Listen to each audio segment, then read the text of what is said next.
Good morning, everyone. Happy Monday. Welcome back to Read Aloud with Miss Godfrey. I'm so glad you're joining me today. We are going to be continuing our reading of Schooled by Korman today. I've just had so much fun listening to people who have been listening to the story each day and kind of hearing their thoughts. I know for sure my mom is listening every day, so hey, Mom. I know some very special boys from Prospect Elementary School are listening, Liam and Elijah. Hey, boys. So we just have all kinds of people joining us, and that is so fun. So we're going to read chapter 6 today. I know I took a break over the weekend, so I'm sorry if you missed me, but we're back today and ready to start our week off with some good reading and a good story. So won't keep you waiting any longer. We're going to be reading again chapter 6 of Schooled by Korman. I am loving this book. I hope you are too. Cap is just like, he's just such a fun kid. Like, I just love hearing about his experience going to school for the first time. So, especially since we can't be at school. So, all right, chapter 6. This chapter is written from a new person that we haven't met before. Her name is Naomi Erlanger. We don't quite know who Naomi is. Maybe she's a student, maybe she's a teacher. We're not really sure. So we're going to find out today as we read. So, chapter 6, Schooled, Korman. We're reading from the perspective of Naomi Erlanger. Here we go. The time was coming. I could almost smell it. One day, Zach Powers was gonna be my boyfriend. Oh, yeah. Sure, he was sniffing around Lena. Everybody knew that. But sooner or later, he'd see that she lacked the depth and sincerity of yours truly, and that, besides, she had the hots for Daryl, or maybe for Grant Tubman, if only he'd get rid of that ridiculous tongue stud that looked like a pimple. Enough said, especially about Lena, who was my best friend. It was tough to compete with Lena, who was so naturally pretty and had a very strong personality. To be honest, she was kind of a bulldozer when it came to getting what she wanted, but I don't say that in a mean way. People did what she told them to because they liked her, not because she'd make their lives miserable if they didn't. And since I was more shy than Lena and not quite so willing to squeeze into size 0 jeans and apply makeup with a snowblower, I had to try a little harder to get Zach's attention. All right, so we've learned that Naomi has a crush on who? Zach Powers, who we know is like the popular kid in Cap's grade. So let's see how this goes. Who would have thought that the Equalizer would turn out to be the biggest dweeb in school? No, not Hugh Winkleman, but Capricorn Anderson. The minute I shot that spitball in the cafeteria, I could feel Zach noticing me. He said, "Nice trajectory," and then he asked if he could finish my tater tots. I knew it was a turning point in our relationship. The road to Zach went straight through the new hippie kid. Example, Zach wanted to make Cap 8th grade president. Sure, the rest of us had our hearts set on Hugh Winkleman, but I quickly volunteered to work on Cap's election campaign. Not that anybody would be running against him, but we still had to make it look real so Mr. Kosigi wouldn't get suspicious. We made posters. My favorite was Capricorn Anderson, the people's choice. Because while I was painting it, Zach said, "It doesn't have to be perfect, Naomi. It's not like anybody's going to vote for him." And while he was talking, his hand brushed my hand. Oh, middle school love. Gotta love it. Lena was a little suspicious when I told her we didn't need any help with the election. You definitely don't want to get on her bad side. But by the time Zach and I started going out, she'd probably be hot and heavy with Daryl. Or Grant Tubman, minus that tongue stud. So I was safe. Zach was so cool. It was almost like watching the plan beamed straight from his brain onto the screen of a blockbuster movie. We put up the posters, scared off 2 dummies who wanted to run for the job, and presto, Capricorn Anderson was elected 8th grade president, unopposed. The best part is this doofus has no idea what just happened to him, Zach chortled. Who knows what's going on under all that hair, snorted Lena. I personally got the impression that Cap thought all new students had to go through this. Like being president was part of registering and choosing electives or something. But I kept my mouth shut and laughed along with the others. Zach had a great smile. When they made the announcement at the all-school assembly, Zach and Daryl hoisted the new president up on their shoulders and marched him straight up to the stage. He'd been around C average for a couple of weeks, and people knew his name from posters and had seen him in the halls. But this was the first time that the entire student body made the connection. 1,100 kids took in the sight of a genuine middle school hippie.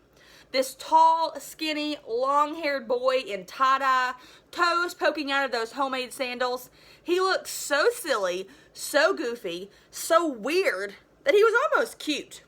Not attractive, but adorable in the sense that you can't help pitying him, like a wet puppy rolling around in sand. Zach started shouting, "Speech, speech," and some other people took up the cry. Mr. Kosigi handed over the microphone and we all quieted down to listen to what Capricorn Anderson had to say.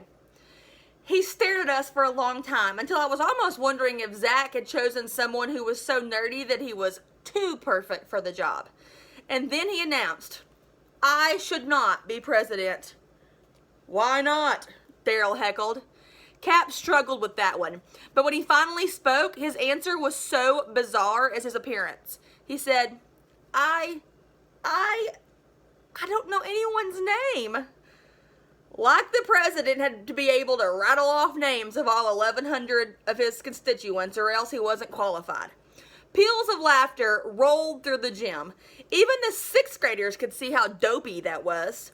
I felt proud and exhilarated. I felt like the woman that's behind every great man. The one that's behind Zach, I mean.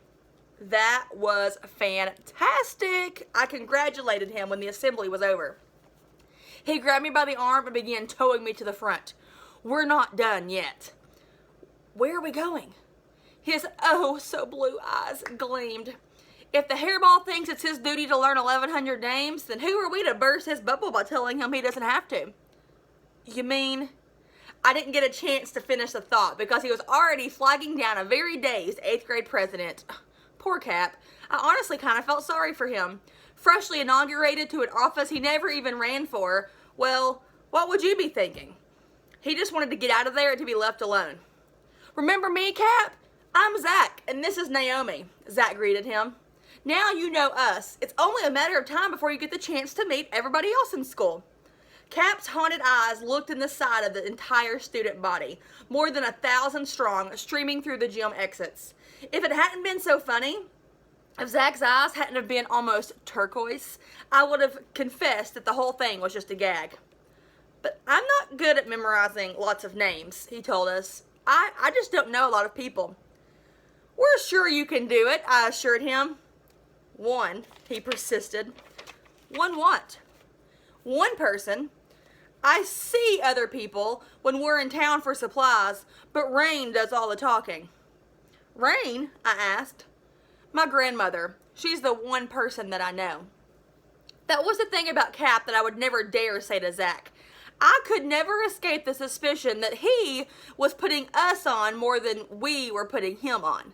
But if that was the case, he had to be the greatest actor on the face of the earth because he didn't even crack a smile, not even for a millisecond. Zach pressed on with the plan, and I pressed on with mine.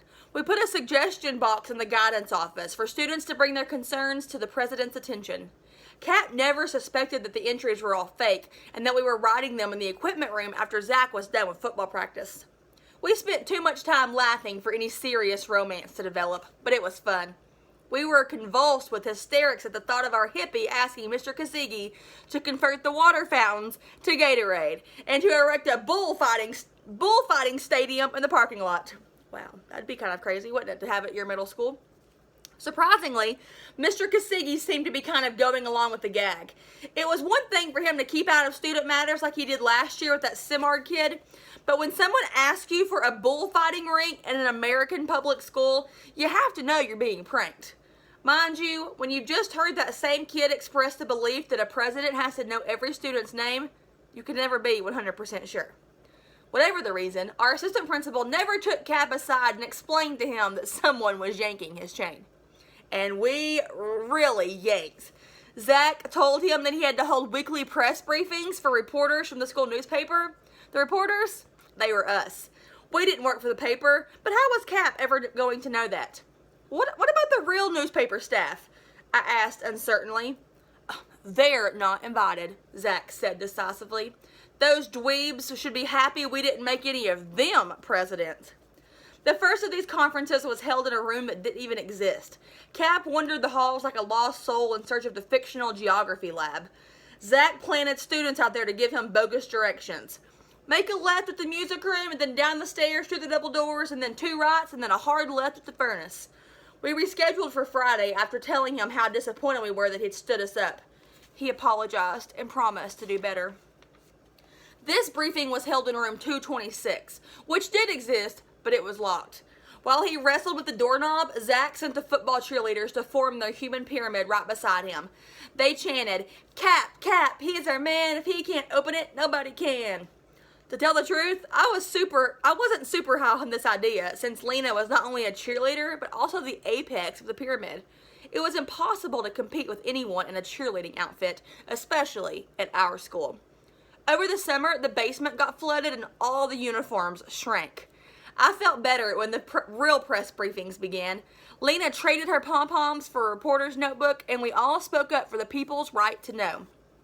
Cap, what are you going to do about the terrible state of the cafeteria food? Cap, the boys' locker room is a cesspool. What are your plans to improve it? Cap, have you thought about the air conditioning in the school buses in light of global warming? I don't have the answers to any of those things, was his grave reply. Maybe you picked the wrong person to be president. Which only proved that we had picked exactly the right person to be president. Now that Lena was back in the plan, I had to come up with something good in order to stand out in Zach's eyes. I invented a secret admirer for Cap named Lorelei Lumley, a 7th grade student government groupie who slipped perfumed love notes through the vents of his locker. These are perfect, Zach enthused. I could tell that he hadn't overlooked the bright red lip imprint that I had kissed onto every piece of stationery. Zach had Cap's combination, so he made it our mission to see that he never opened the door without finding something bizarre and or gross. It became my favorite part of every day, pressed against Zach in the drinking fountain alcove, waiting to see what Cap would pull out of there next. A rotten banana with a greasy black peel, a goat's brain from the science lab, a Ziploc baggie of Pepto-Bismol, a dead bird. Ugh. Cap didn't react very much to any of these things, except the bird. We watched, amazed, as he wrapped the small body in a paper towel and marched it straight out the door. He got as far as the flower bed. There he knelt and began scrabbling with one hand in the soft dirt. Zach peered through the floor-to-ceiling window. What's he doing? Digging for worms? That's not it, I said in a tremulous voice. He's burying the bird. Zach was mystified. Why? Cap placed the shrouded little corpse into the hole and covered it tenderly with earth. Then he plucked a couple of daisies and placed them across the tiny grave. He stood up, removed his psychedelic headband from that haystack of hair, and bowed solemnly. The smart move definitely would have been to hang back with Zach and make fun of the performance, but something just came over me. I still can't explain it. I walked out and stood beside Cap. I wasn't a bird lover, and I didn't know a canary from a condor, but the look of sympathy on the hippie's face was so honest, so pure, that it planted the emotions inside my heart. Suddenly, I had to pay my respects to this innocent little creature, cut down in the prime of life. It wasn't much of a funeral. We stood there like junior undertakers while the wind turned Cap's unbound hair into a reasonable piece of a rainforest. Death is a part of life, he said simply. This is just another part of your journey. Fly well. I noticed that quite a few kids were looking on, trying to figure out if we've gone crazy, probably.